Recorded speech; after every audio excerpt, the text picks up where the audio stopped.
they let go of their kicker and featured him on HBO when they were cutting him.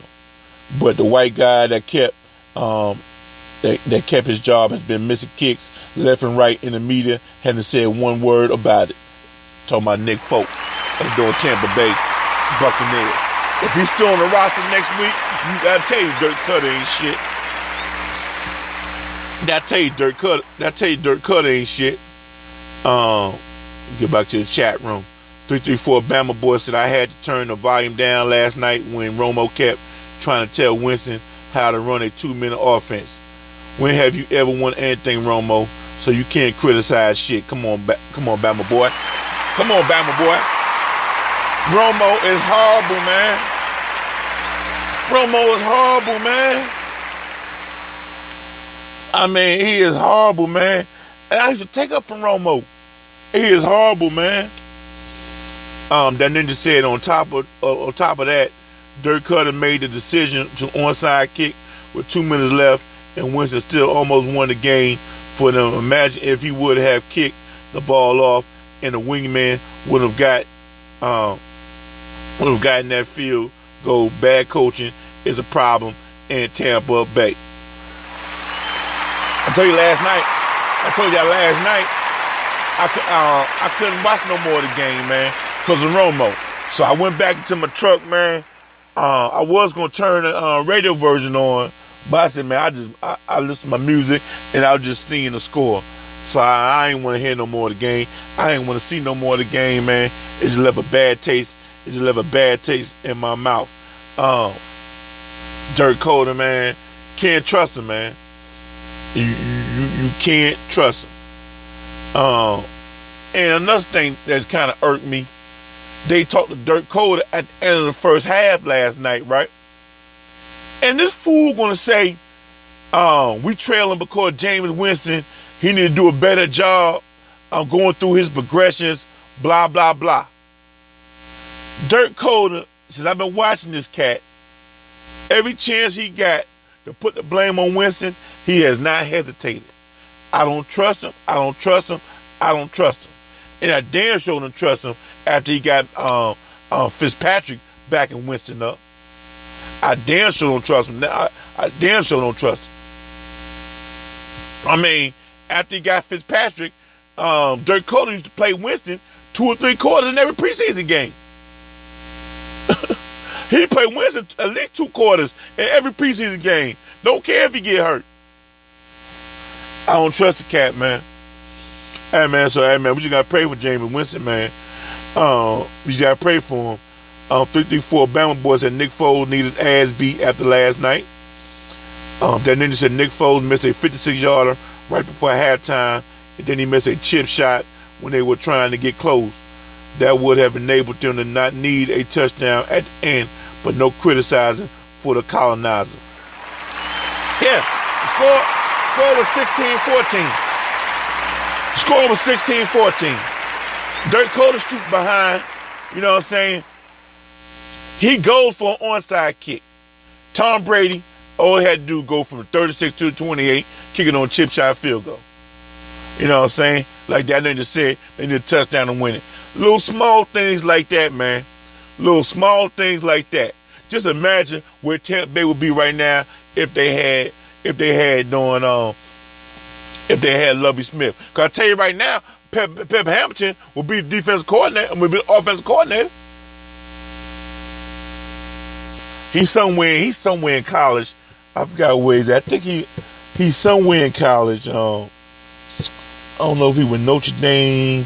He's with some big school in college. But man, hey, but yeah, you listen to the Morning Coffee Show on Real Cash Sports Radio, man. I'm gonna talk about Lamar Jackson going against a big time NC State team last night. But before that, let me finish up on the chat. Lamar Jackson. Now I ain't gonna go to the stats. They're 4-2 right now. Bobby Petrino is the coach. So you know Bobby Petrino, he get a five-star player, he gonna put him on offense. He's not gonna put him on defense, right? NC State walked all over Louisville last night. But see, when I do black quarterbacks, I don't look at whether the team winning or not. sometimes I do if it's gonna make the black quarterback look good. You know what I'm saying? if I'll be honest, hey, if they're undefeated, I won't get the credit to the black quarterback. That's what I do. You know what I'm saying? But they lost last night. But what I seen in Lamar Jackson going forward, this is what I seen last night. I seen a 6'3" quarterback, 210, 15 pounds, NFL size.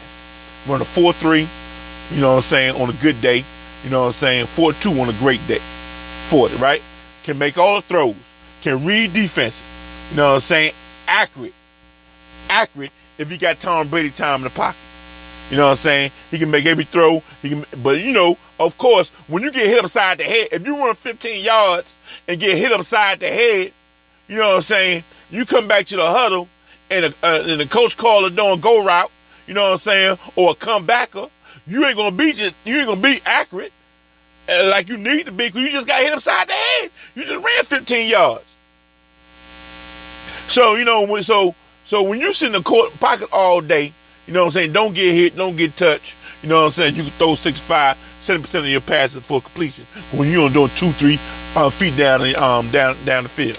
You know what I'm saying? But when you going down the field, a la Randall Cunningham, Warren Moon, Cam Newton, Russell Wilson, you know what I'm saying? You're gonna be about 55, 60% pass accuracy because you throw a mean rock, you gonna have drop passes. You know what I'm saying? You notice not one black wide receiver has ever led the league in drops playing for a black quarterback. Don't you know? All the wide receivers that win the most drop passes, they all play for white quarterback. Cause if you don't catch the ball, if it's 2 feet away from you and you reach for it, it's a drop. But you play for a black quarterback, don't call it a drop.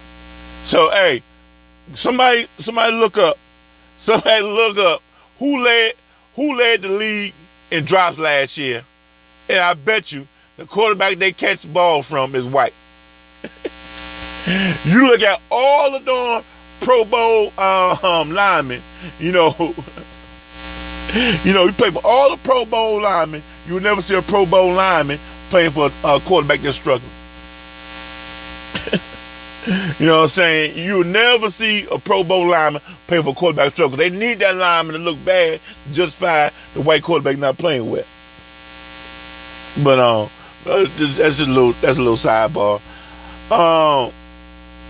Cedric Galloway said they are going to say that Lamar is kind of like for his staying in the pocket quarterback. We don't know about his durability. Nah, man. I seen Lamar Jackson take a hit and keep on stepping. I have seen that. So you have never seen Lamar Jackson slide. Lamar Jackson, he's 6'3", 215 pounds, man. That's NFL size, man. That's NFL size, man. You hit that joker, he gonna take a hit and keep on ticking. Now, the only time you gonna see his durability go bad is when they start hitting him late in the sideline, like they used to do Mike Vick. Mike Vick used to run out of bounds, but they'll hit him anyway. That's how you start seeing Mike Vick break down. When you start hitting the quarterback late cheap shots. That's when the quarterback start breaking down. But if you come up, if you size up Lamar Jackson clean, he's gonna run you over. That's what I seen last night. I seen somebody trolling the line of scrimmage, reading defenses, getting the ball to open wide receiver if he got time, lo and behold, if they go man to man, he been pushing that rock up the field. Led the team in rushing last night, 70-something yards, 300-something yards passing. He did his job. But like I said, you play for Bobby Petrino, so if you get a 4 or 5 star talent, they coming on offense. He ain't gonna put them on defense. You know what I'm saying? Nick Saban put his 4 stars on offense and his 5 stars on defense. Last thing I want to say, got 8 minutes left in the show, man. Like I said, Kelly Bryant playing well. Russell Wilson had a win last week, looking good, man. Sean Watson played well. Deshaun Kaiser going through some growing pains. EJ Manuel, he getting a start for Oakland because Carr is out. Hey, man, EJ Manuel last game with Buffalo that he started. It was up there in London. Passed 300-something yards. You know what I'm saying?